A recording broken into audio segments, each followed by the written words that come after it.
They say legends are born in shadows, whispers passed from trembling lips around flickering fires. Some stories fade into the dust of forgotten times. Others refuse to die. This is the story of Sorin, a creature of the night whose name was spoken only in dread. Not just a vampire, but a force beyond mortal understanding. Born from the blood-soaked lands of ancient Romania, his curse spanned centuries. Kingdoms rose and fell, but Sorin remained unchanged, unbroken, immortal. Long ago, Sorin was a man like any other. He walked among peasants and kings alike, weaving through history's darkest moments. But one night, beneath a blood-red moon, his fate twisted forever. A curse, some say divine punishment, sealed his fate. Sorin became something else entirely. A being hungry for more than mortal blood. His thirst was endless, his power unmatched. And as the years passed, so did the legends grow. Villagers spoke of a pale shadow stalking the forests, eyes burning like hellfire. Soldiers whispered of an unkillable warrior, immune to silver, fire, and holy rites. Priests prayed for deliverance, but their prayers fell silent beneath the howl of the night. The world began to fear him. But as Sorin's power grew, so too did the heavens take notice. One night, when the stars hid behind thick black clouds, a light unlike any other descended upon the earth. It was no ordinary star, it was a beacon from the heavens, a divine herald with a mission etched in eternity. God himself had come to the mortal realm not out of mercy, but to end Sorin's reign of darkness. The ground trembled beneath the feet of those who witnessed this celestial arrival. A thunderous roar shook the skies as a figure wrapped in radiant light appeared, towering, majestic and terrifying in its glory. The villagers who once cowered in fear now stared with a mixture of awe and terror. Mothers clutched their children, and the old whispered prayers that had long been forgotten. God's voice echoed through the valleys and mountains, deep and powerful. "Sorin," the voice thundered, "your time is finished. Your curse has poisoned the earth for too long." Far from the mortal eyes, Sorin stood atop a ruined cathedral, his silhouette carved by the lightning that split the sky. He watched the descending light with a smile, cold, confident, and filled with malice. "I have waited for you," Sorin whispered, voice like the crackle of dry leaves. "But I am no mere man to be judged."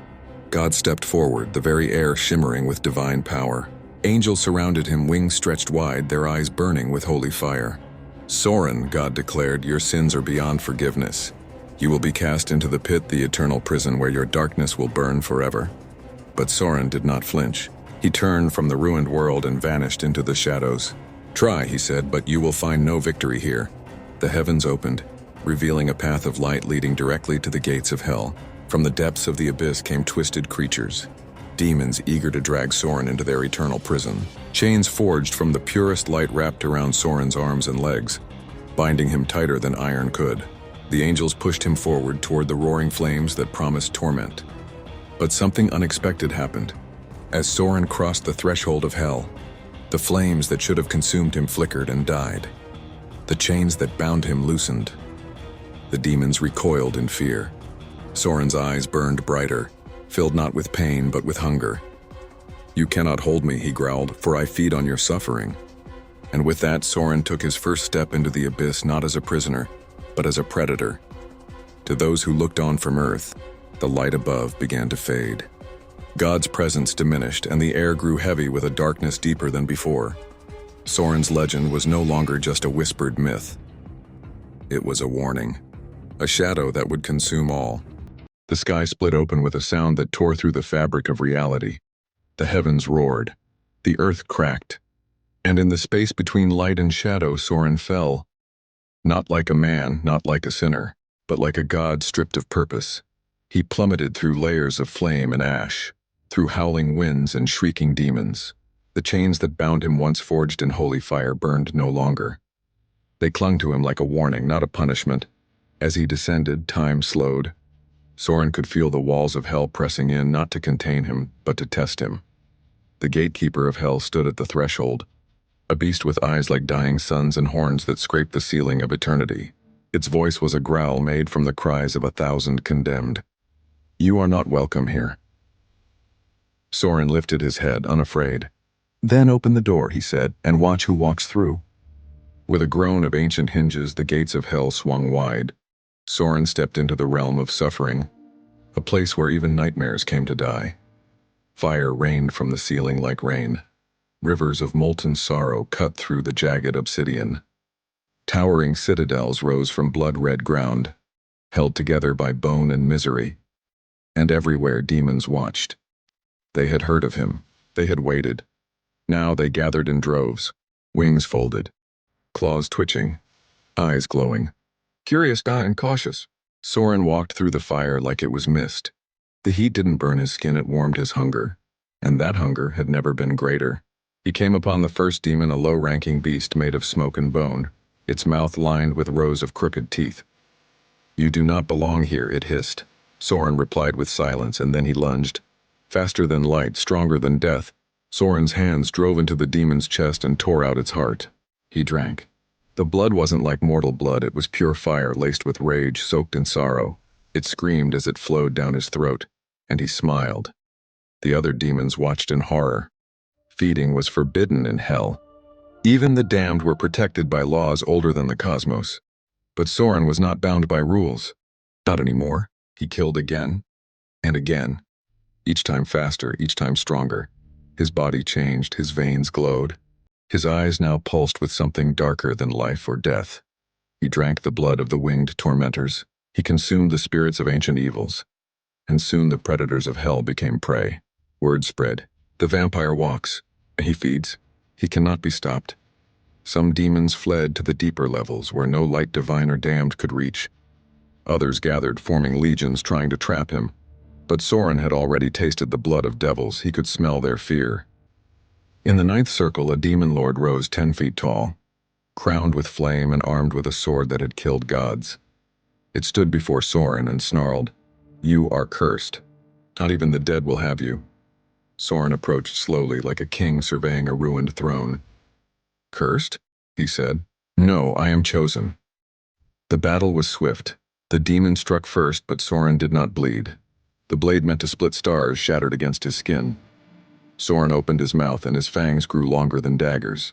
He sank them into the demon's neck and drank. For the first time in 1,000 years, hell screamed. And as that scream echoed across the burning lands, the structure of hell began to shake. Not from rebellion, from rejection. The land rejected him. The chains that bound souls melted off his body. The river of punishment reversed its flow.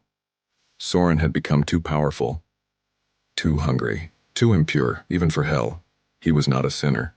He was a sickness, a corruption, and corruption cannot be caged. The demons begged their gods, "Send him back, return him to the living. Let him destroy the world if it keeps him from destroying us." But it was too late. The gates of hell began to tremble. Cracks formed in the sky above, and Sorin laughed. He raised his arms soaked in demon blood. Wings of darkness stretched behind him, not gifted, not grown, but built from the souls he had consumed. And with one final roar, the pit erupted in a tower of black fire. Sorin soared through the void, ascending in reverse. As the gates of hell spat him back toward the earth like venom, he did not fall this time. He rose, a creature not even hell could hold. The sky was calm, too calm. Not a single breeze stirred the trees. Birds had vanished. Dogs refused to bark. The world held its breath as if it knew something ancient and terrible had returned. And then, the cracks appeared. A single fissure split the soil of a forgotten valley in Romania. No earthquake, no explosion. Just a deep, slow tear in the earth, as though the world itself had changed its mind about what it wanted to keep buried. From the darkness, a figure rose. Smoke clung to his body. Ash peeled off his skin like snow. His eyes glowed no longer red, but something blacker than shadow. Hungrier, older. Sorin had returned. But this was not the same Sorin who had once stalked the villages of old. This was something worse. He stood on the mountain's edge and looked across the land. Forests that once hunted him now grew silent in his presence. The wolves that had once obeyed him howled and fled. Even the wind bent around him, too afraid to touch his flesh. In a nearby monastery, a monk writing scripture suddenly froze. His quill dropped to the floor. The ink spilled in a perfect circle. He didn't know why his hand shook or why his throat tightened, but he whispered a single word he didn't understand. Sorin. Far above, in the celestial realm where light reigns and angels fly without wings, the divine council convened. Panic was foreign to them until now. "Hell rejected him," said the first light. "Impossible," answered the second flame. No soul has ever returned once cast. The voice of the Almighty, seldom heard and never questioned, broke the silence. He drank from the damned. He has become anomaly. An angel approached the throne of God and fell to one knee. Shall we strike him again? God's reply was thunder and sorrow. We already lost once. Back on earth, Sorin walked through the ruins of an abandoned village. His footsteps scorched the ground. Each breath he exhaled turned the air to ash. Birds fell from the sky. Old graves cracked open not from resurrection, but fear. He reached a fountain and looked into the water. His reflection didn't stare back. There was nothing. No image, no soul. Even the mirror of the world refused to capture what he had become. Children woke screaming from nightmares they'd never had. Churches closed their doors without reason. Crosses turned upside down on their own, and in one remote cathedral a statue of St. Michael crumbled to dust. Sorin entered the chapel silent and slow. The candles went out one by one as if snuffed by unseen hands. He approached the altar. The priest stood behind it, shaking but trying to speak. You don't belong here." Sorin raised his hand and pointed toward the crucifix nailed to the wall. "Neither does he." The priest dropped to his knees. "What are you—" Sorin stepped into the light of a stained glass window. The color drained from it. "I am what happens when God fails. And hell retreats, and in heaven the seraphim wept. They saw the earth trembling not from the wrath of the divine, but from something it could not comprehend." Sorin had crossed a line that no being, mortal or eternal, had ever dared approach. He had tasted the blood of devils and devoured the marrow of demons. His soul had twisted into something that no longer fit in creation's plan. He was a paradox, unholy and unkillable. Not rejected, not accepted. Unwritten. The balance of existence tilted. The book of life, where every soulless destiny was etched, now bore a tear across one page. Sorin's. His name no longer fit between the living and the dead. Somewhere in a city thousands of miles away, a woman walked through a crowded street. Suddenly all sound faded. Her ears rang with a word she didn't know how to say but couldn't stop whispering. Sorin. He was entering minds now. Souls' dreams, not by magic, but by memory, by fear, by inevitability. He didn't hide, he didn't run. He sat beneath the shadow of a ruined bell tower and waited for what no one knew, not even Sorin. But the world was already changing. And this time, there was no one left to stop him. The days that followed Sorin's return were unlike anything the world had known. There were no explosions, no battles, no cries of war, just silence. And then collapse. Entire towns forgot their names. Rivers reversed their course. Clocks stopped, then ticked backwards. Births occurred without pain. Corpses refused to decay. Something was wrong with the world's foundation, and the world knew it, because Sorin had returned. But this wasn't just power anymore. This was infection. Somewhere in the Vatican's ancient catacombs, a priest pored over forbidden texts, tracing lines that hadn't been read in 1,000 years. His hands trembled. "He is unraveling the veil," he whispered. "The boundary between life, death, and uncreation." They sent messengers. To Rome, to Jerusalem, to Constantinople, but no faith had an answer. Not Christianity, not Islam, not the old Dacian gods buried in the soil beneath Romania's mountains. Every religion had a prophecy. None had a solution. And far beyond the sky, in the realm of uncorrupted light, the hosts of heaven stood silent beneath a darkening firmament. God himself sat upon the eternal throne, unmoved but no longer untouched. The seraphim were the first to speak. "He is changing the laws we are bound by." He speaks and people forget their own names. He looks and angels lose their wings. Another voice, older and colder, followed.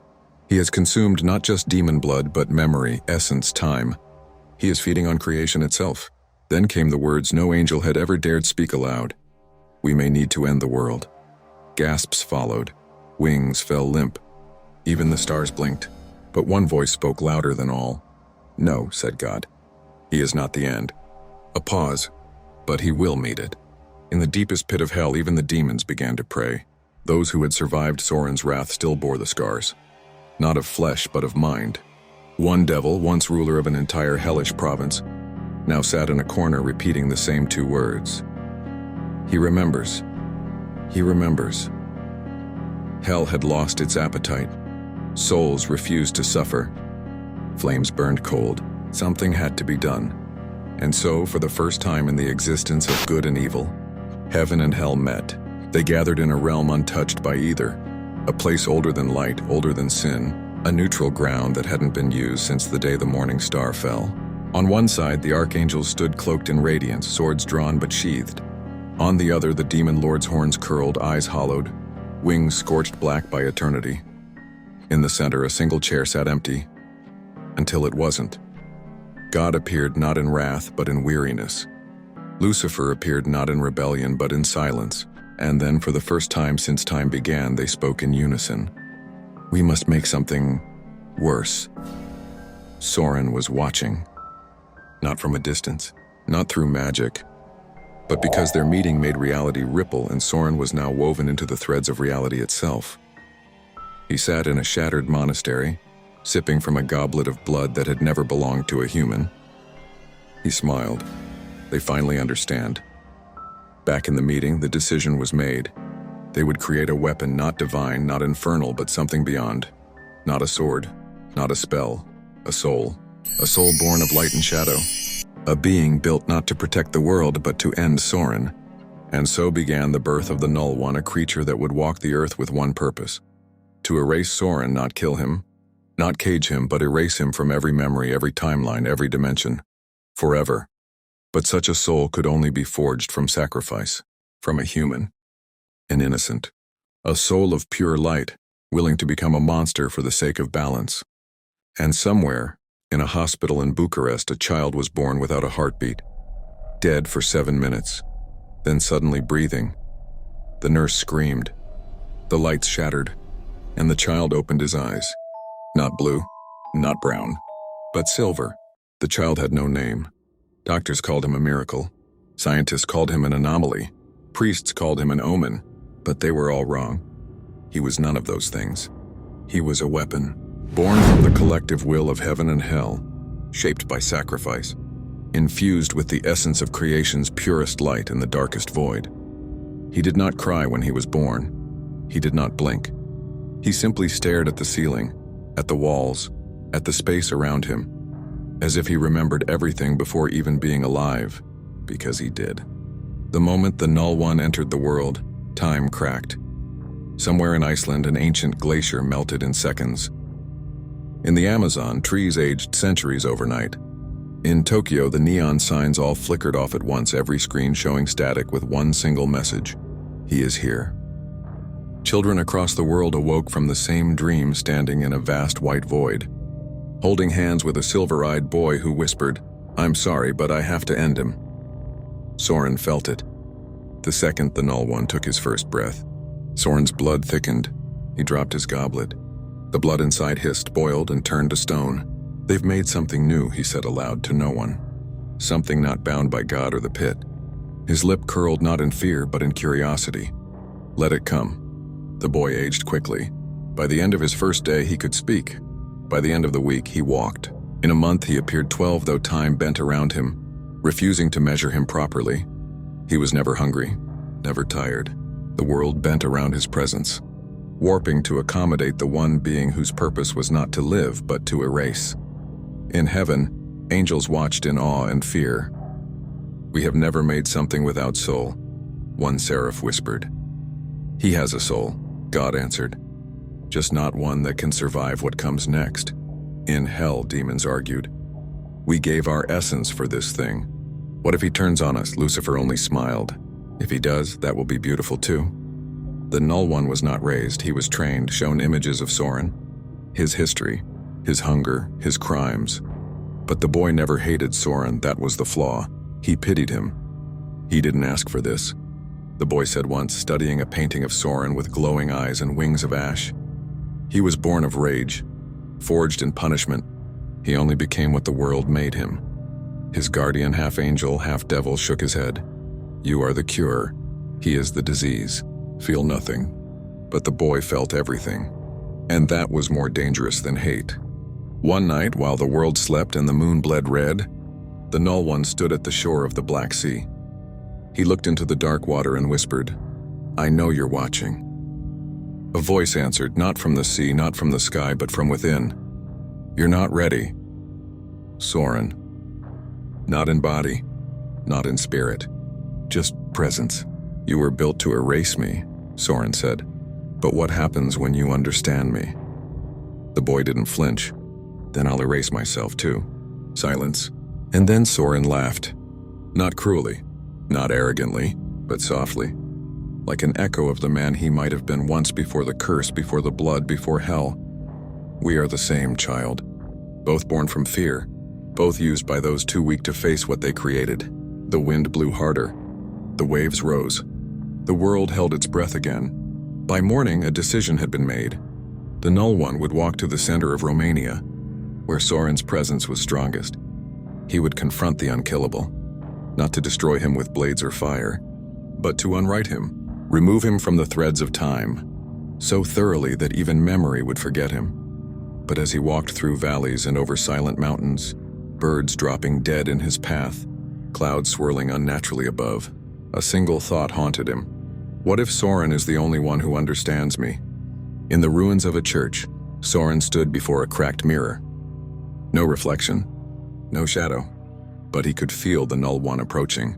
And for the first time since returning from hell, Sorin wondered if this was what death might feel like. Not pain, but peace.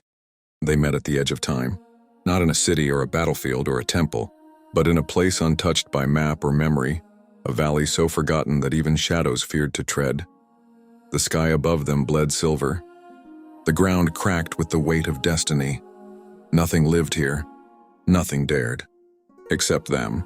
Sorin stood alone, his cloak brushing ash, his eyes ancient and unreadable. And opposite him, barefoot and glowing faintly, was the boy with no name.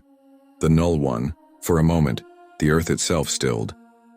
Birds froze mid-flight in the sky. Rivers paused their endless flow. Trees leaned in. Even heaven watched, even hell held its breath. The Null One stepped forward first. "This is the end, Sorin." Sorin tilted his head. "Is it?" The boy nodded. "You were never meant to be. You were born of rage and blood and punishment, a crack in creation." Sorin smiled. "And you were born to fix it." The boy didn't answer, because deep inside he wasn't sure anymore. He had seen too much, felt too much. He had inherited the cold resolve of the angels and the ruthless hunger of the demons, but still, something remained human. Sorin stepped forward now, slowly, as if through a dream. "What happens when you erase me?" he asked. "Do you vanish too?" The boy looked down. "Yes." Sorin nodded as if he'd always known. "Then you're not my executioner. You're my mirror." The wind rose. The Null One raised his hand, palm glowing with the light of divine unmaking. "This world cannot hold us both." "Then unmake it," Sorin said quietly. "A beat. But know this, if you erase me, the world will never remember fear. Or struggle. For the price of survival, it will become clean, safe, empty." The boy hesitated. "Is that a warning?" "A truth," Sorin said. "I am not the disease. I am the scar that proves it healed." The Null One lowered his hand. Not out of weakness, but revelation. He looked at Sorin not as an enemy, but as what he truly was. A testament to what pain could become, to what man could survive, to what God and devil alike had failed to understand. "You were meant to die 1,000 years ago," the boy whispered. "And yet here I am," Sorin said. "Because maybe some things aren't meant to be fixed." In heaven, angels wept. In hell, demons howled. The weapon they forged had faltered not in strength but in soul. He couldn't do it. And in that failure, there was grace. The sky split open. A voice echoed, vast and final. "Choose." The boy fell to his knees. Sorin closed his eyes. And the world shuddered. But neither chose destruction. Neither chose oblivion. They stood. Together. The boy turned his back on heaven. Sorin turned his back on the grave. And they walked away, one into the forests of men, one into the cracks of time. Each became a myth. Each left the other alive. Centuries passed. The boy, now a man, became a whisper of peace, an unseen guardian in the dark places of the world. Sorin remained eternal, wandering through shadowed lands, reminding the world that monsters could still walk and that sometimes they were needed. And every 100 years beneath a crimson moon they met again, not to fight but to remember. What it meant to be feared, what it meant to be free, what it meant to choose not to destroy when you could.